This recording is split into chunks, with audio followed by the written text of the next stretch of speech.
Hello বন্ধুরা, আপনাদেরও কি ইনস্টাগ্রামে ৩-৪টা অ্যাকাউন্ট খুলে গেছে? এখন অ্যাকাউন্টগুলো রিমুভ করবেন কীভাবে? চলুন শিখে আসি। সর্বপ্রথম ইনস্টাগ্রাম ওপেন করুন। এখন যে আইডিটা রিমুভ করবেন ওই আইডির মধ্যে চলে যান। এখন ডিপির এখানে ক্লিক করুন।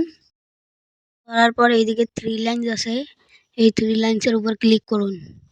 আমার নেটের সমস্যা তাই একটু স্লোতে হচ্ছে। এখন স্ক্রোল করতে থাকুন যতক্ষণ না শেষ হয়। একদম লাস্টে দেখতে পারবা add account and log out option. তোমরা লগ আউট অপশনে ক্লিক করে দেবা। এখানে দুটো অপশন শো হবে, সেভ অ্যান্ড নট নাও। তোমরা এখান থেকে সেভ অপশনে ক্লিক করবা। তারপর আবার দুটো অপশন আসবে, লগ আউট অ্যান্ড ক্যান্সেল। তোমরা এখান থেকে লগ আউট করে নেবা। তারপর একটু লোডিং নেবে। এখন তোমার আইডি কিন্তু রিমুভ হয়ে গেছে।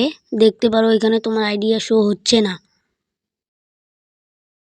কিন্তু তোমরা এখানে যে যদি অ্যাড নিউ ইনস্টাগ্রাম অ্যাকাউন্টে ক্লিক করো, তারপর এখানে ক্লিক করলে দেখতে পারবা তোমার যে অ্যাকাউন্টটা আছে সেইটা কিন্তু এখনো এখানে শো করতেছে। অ্যাকাউন্টটা এখান থেকে রিমুভ করতে চাইলে এই ডটে ক্লিক করুন, রিমুভ প্রোফাইল ফর দিস ডিভাইসে।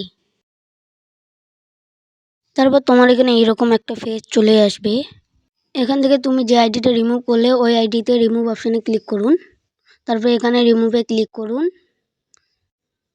রিমুভ করলেই দেখতে পারবেন আপনার যে আইডিটা সেটা সম্পূর্ণ রিমুভ হয়ে গেছে।